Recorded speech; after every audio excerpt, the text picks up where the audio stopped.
جب نماز ہی نہیں تو تم کیسے اپنی اولاد کی تربیت کرو گی؟ جب حکم ہے کہ بچہ جب پیدا ہو جائے تو 7 سال کا ہو تو اس کو نماز کا حکم دو، اور 10 سال کا ہو نماز نہ پڑھے تو اس کو مار مار کے مسجد میں لے جاؤ۔ تم ہی نماز نہیں پڑھ رہی ہو تو بچے کی تربیت کیسے ہوگی؟ اولاد کی تربیت کیسے ہوگی؟ معاشرہ تو اولاد کی تربیت پر ڈیپینڈ کرتا ہے۔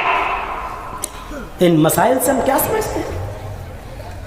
نماز کو قائم کرنا ہے، اس کے اول وقت پہ جیسی وقت وہ پڑھنا ہے، مجبوری ہے الگ بات ہے، لیکن بلا مجبوری کے آپ نہیں چھوڑ سکتے ہو۔ مسجد میں آپ کو آنا ہی پڑے گا۔ جن کنڈیشن میں آپ نماز چھوڑ سکتے ہو چھوڑ بھی نہیں سکتے۔ اذان ہوتے ہوئے آپ کو وہ کام کرنا ہے تو وہ صرف 2 چیزیں یہ ہیں، کھانا اگر پک رہا ہے اور اذان ہو رہی ہے تب تو آپ پہلے نماز پڑھنے جاؤ گے، لیکن اگر کھانا دسترخوان پہ لگ چکا ہے اور اب اذان ہونے لگی ہے تو اب آپ کھا لو، اس کے بعد جاؤ۔ 2 چیزیں سمجھ لیجئے، اگر بن رہا ہے تب کھانے کے بننے کے انتظار تک رکو گے تو جماعت چھوٹ جائے گی، نہیں، پہلے نماز پڑھ لو۔ اور اگر بن چکا ہے کھانا دسترخوان پہ لگ چکا ہے، تمہاری بیوی تمہارے لیے پلیٹ میں نکال کر لا چکی ہے، تمہارے بیٹے لا چکے، اگر رکھا ہے اور اذان ہونے لگی ہے تو ایسی کنڈیشن میں پہلے کھا لو پھر نماز پڑھنے جاؤ۔ دوسری کنڈیشن، اذان ہو رہی ہے اور آپ کو پیشاب اور لیٹرین کی حاجت ہے تو آپ پہلے پیشاب اور لیٹرین سے فارغ ہو جاؤ اور اس کے بعد میں آپ نماز پڑھنے جاؤ۔ جو رکعتیں مل جائیں پڑھ لو، جو چھوٹ جائے بعد میں پوری کر لو، اگر پوری جماعت بھی چھوٹ جائے تو بعد میں پڑھ لو، کیونکہ تم نے لیٹرین قضاء حاجت کی وجہ سے چھوٹی ہے، یہاں اجازت ہے۔ آپ کی بیوی، آپ کا بیٹا بیمار، ہاسپٹل لے جانا ہے،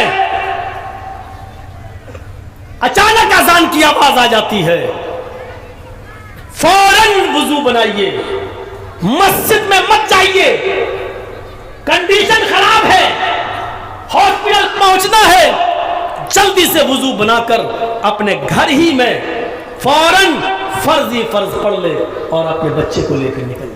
اس کنڈیشن میں بھی آپ کو نماز پڑھنا پڑے گی۔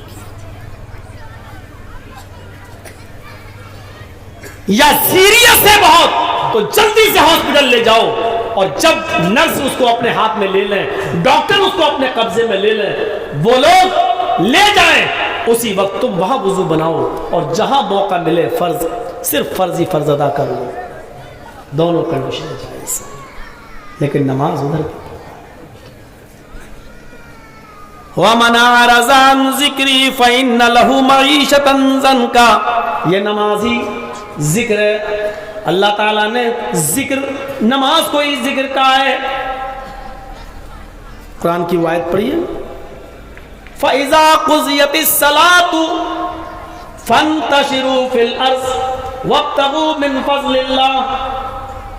اس سے پہلے آپ آیت پڑھیے جہاں قرآن کی آیت کہتی ہے فَسَعُوا إِلَىٰ ذِكْرِ اللَّهِ إِذَا نُودِيَ لِلصَّلَاةِ مِنْ يَوْمِ الْجُمُعَةِ۔ جب تمہیں نماز جمعہ کے لیے بلایا جائے، جب تمہیں اذان دی جائے، پکارا جائے، حی علی الصلاۃ کی ندا تمہارے پاس آئے، فَسَعُوا إِلَىٰ ذِكْرِ اللَّهِ، تو تم اللہ کے ذکر کی طرف دوڑ پڑو، اللہ کے ذکر کی طرف چل پڑو۔ یہاں ذکر اللہ سے مراد نماز ہے۔ اللہ نے یہاں کہا وَمَنْ أَعْرَضَ عَنْ ذِكْرِي، جو میری ذکر سے یعنی نماز سے منہ پھیرے گا، وقت پر نماز نہیں پڑھے گا، اس کا پہلا نقصان کیا ہوگا؟ فَإِنَّ لَهُ مَعِيشَةً ضَنْكًا، ہم اس کی روزی کو تنگ کر دیں گے، ہم اس کی روزی کو ٹائٹ کر دیں گے، یعنی پیسہ تو بہت آئے گا اس کے پاس، لیکن گھر تک پہنچتے پہنچتے ختم ہو جائے گا۔ 1,00,000 روپیہ آئے گا لیکن قرض داروں کا قرض دے دے گا، بیوی کی کپڑے اور شاپنگ میں گزار دے گا، اور جب شام کو لوٹے گا گھر تو خالی ہاتھ آئے گا۔ پیسہ بہت کمائے گا لیکن اس کے گھر میں برکت نہیں ہوگی۔ 50,000 ہزار روپے ایک دن میں کمائے گا، لیکن گھر پہنچے گا تو پتہ چلے گا کہ بیٹے کو کینسر ہو گیا ہے، وہ 50,000 کمایا 1,00,000 علاج میں جائے گا، 50,000 اب قرض اور لے گا۔ اللہ نے کہا فَإِنَّ لَهُ مَعِيشَةً ضَنْكَا، جب میرے ذکر کو چھوڑو گے، میرے ذکر سے نماز سے منہ موڑو گے، نماز سے دور رہو گے، تو ہم تمہاری روزی کو تنگ کر دیں گے، ہم تمہارے رزق کو تنگ کر دیں گے، ٹائٹ کر دیں گے، خیر و برکت ہم تمہارے اوپر سے اٹھا لیں گے۔